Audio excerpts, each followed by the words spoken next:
जय हिंद दोस्तों। Defence exam Vidyakul platform पर मैं आपका स्वागत करता हूं। मैं संजीव वाजपेयी आज बहुत ही इंपॉर्टेंट टॉपिक पर चर्चा करने चल रहा हूं।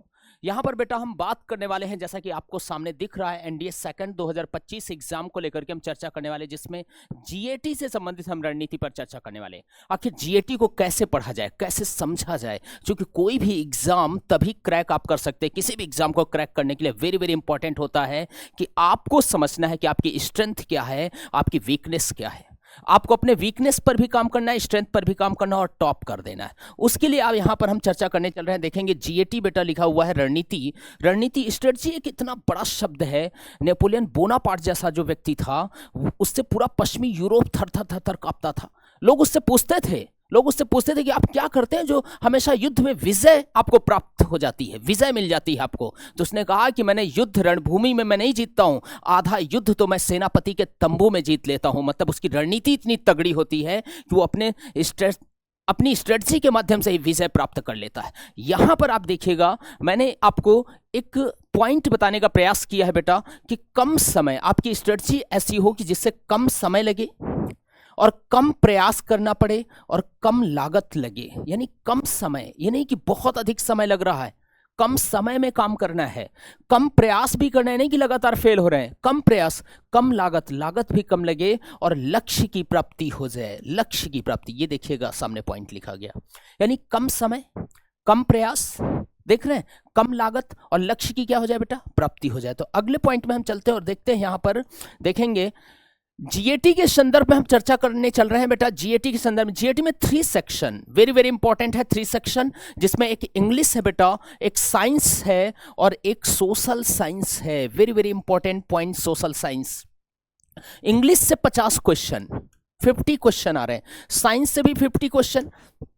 साइंस में फिजिक्स की भूमिका ज्यादा है, फिजिक्स, केमिस्ट्री, बायो, फिजिक्स की भूमिका यहां पर ज्यादा है। फिर उसके बाद अगर आप देखो सोशल साइंस में बेटा, तो यहां सोशल साइंस में ज्योग्राफी, हिस्ट्री, पॉलिटी, इकोनॉमी और जीके प्लस करंट अफेयर्स। अगर हम यहां पर चर्चा करें, तो अगर हम सोशल साइंस की स्पेशली चर्चा करें, तो देखो सोशल साइंस एक ऐसा सब्जेक्ट है जिसको बहुत कम समय में आप ज्यादा बेहतर कर सकते हैं। कम समय लगेगा एग्जाम में और आप बेहतर स्कोर करेंगे। कम समय, बेहतर स्कोर, ये चीज है, माइंड में बिल्कुल सेट करिएगा। ज्यादातर बच्चे एनडीए के क्या करते हैं कि मैथ में समय देते हैं, इंग्लिश में समय देते हैं, लेकिन ये जो जीएटी का पोर्शन सोशल साइंस है, इसमें समय नहीं देते। और ये कम समय में आपको बेहतर स्कोर करा सकता है, आपकी रैंक लगा सकता है। इस पर कार्य करना है और मैं आज आपको बताने वाला हूं कि आपको कैसे काम करना है। यहां पर अगर आप इस पेपर की एनालिसिस करें बेटा, तो प्रत्येक साल 20 से 22 क्वेश्चन आने वाला है। 20 से 22 क्वेश्चन आता है। अब की बार 23 से 24 क्वेश्चन आया है। एनडीए जो फर्स्ट हुआ है 2025 का, उसमें 24 क्वेश्चन ज्योग्राफी का आया हुआ है। नहीं तो हर साल 20 से 22 क्वेश्चन, 23 क्वेश्चन ज्योग्राफी से बने हुए हैं। सबसे ज्यादा सेक्शन ज्योग्राफी कवर कर रहा है। उसके बाद हिस्ट्री में आ जाओ बेटा, तो यहां 12 से 14 क्वेश्चन यहां मिल जाते। पॉलिटी में आ जाओ बेटा, तो 3 से 4 क्वेश्चन मिल जाते। इकोनॉमी में बेटा 1 से 2 क्वेश्चन मिल जा रहे हैं और यहां पर बेटा 8 से 10 क्वेश्चन के आसपास एवरेज में मिल जाते हैं। कभी 1-2 क्वेश्चन कम, कभी 1-2 क्वेश्चन ज्यादा। यानी सोशल साइंस में अगर हम ज्योग्राफी और हिस्ट्री, पॉलिटी, इकोनॉमी, आप देख रहे हैं, इन सेक्शनों को थोड़ा थोड़ा सा पकड़ ले तो आप बेहतर स्कोर कर सकते हैं। समस्या कहां पर आती, क्योंकि हम लोग क्या करते हैं कि इससे बचना चाहते हैं। बचना नहीं है, पढ़ना है इसको। देखिए जरा कैसे पढ़ना है। अगले पॉइंट में आओ। देखो यहां पर हम ज्योग्राफी की बात करने चल रहे हैं। ज्योग्राफी सेक्शन को कैसे तैयार किया जाए, मैं आपको बताने चल रहा हूं। मैं संजीव वाजपेयी दावा करता हूं कि जो पढ़ाऊंगा इस प्लेटफॉर्म पर, वहीं से क्वेश्चन आएंगे। बहुत कम समय में मैंने एनडीए 2025 का जो फर्स्ट पेपर हुआ है अभी, उसके लिए मैंने काम किया और सारे क्वेश्चन मिल गए हैं टॉपिक से। यहां पर भी मिलने वाले हैं सेकंड के लिए। आप देखेंगे ज्योग्राफी में बेटा, आप एक काम करें, एनसीईआरटी जो आप देख रहे हैं, इसमें 11 क्लास की एनसीईआरटी पढ़े। कौन से क्लास की पढ़ना है आपको, 11 क्लास की एनसीईआरटी पढ़ना है। और 11 क्लास की एनसीईआरटी जो है बेटा, इसमें जो फिजिकल ज्योग्राफी है, फिजिकल ज्योग्राफी जो है वो पढ़ना है। मैक्सिमम क्वेश्चन, अगर ज्योग्राफी से बेटा 22 क्वेश्चन आ रहे हैं, तो 15 क्वेश्चन आपको इसी फिजिकल ज्योग्राफी से मिलने वाले हैं।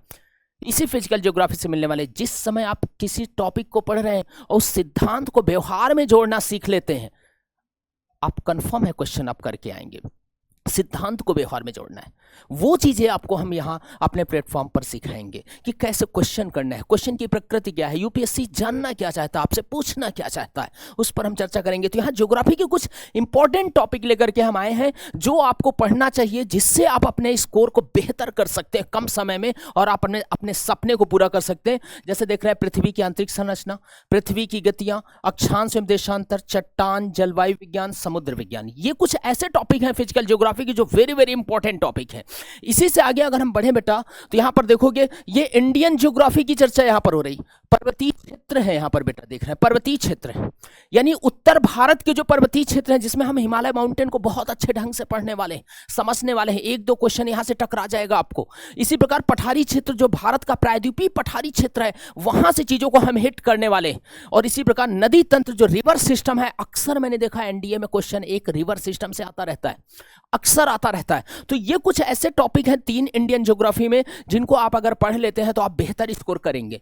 इसके बाद अगर आप देखोगे तो आप इकोनॉमी, जो आप देख रहे हो इकोनॉमी में बेटा 1 से 2 क्वेश्चन आ रहा, और 1 से 2 क्वेश्चन ये केवल प्लानिंग से आ जा रहा है। 5 ईयर का जो प्लान है उसको अगर आप पढ़ लेते तो वहीं से क्वेश्चन अब की बार भी आया क्वेश्चन। ज्यादा टॉपिक नहीं पढ़ने, इकोनॉमिक्स में इकोनॉमिक प्लानिंग का टॉपिक पढ़ लीजिए, मुद्रा बैंकिंग का टॉपिक पढ़ लीजिए, और कुछ पढ़ने की आवश्यकता नहीं।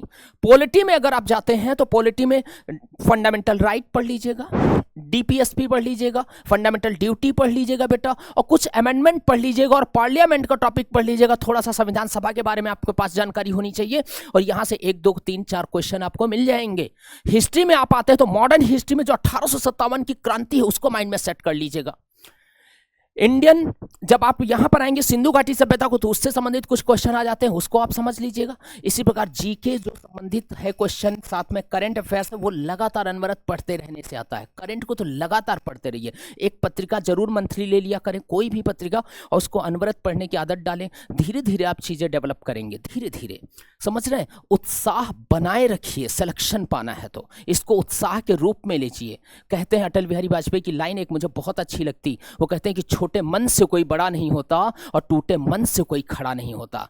तो बिल्कुल उत्साह बनाए रखिए, अपने आप को डेवलप करते रहिए। ये विद्याकुल परिवार आपके साथ है। जय हिंद दोस्तों।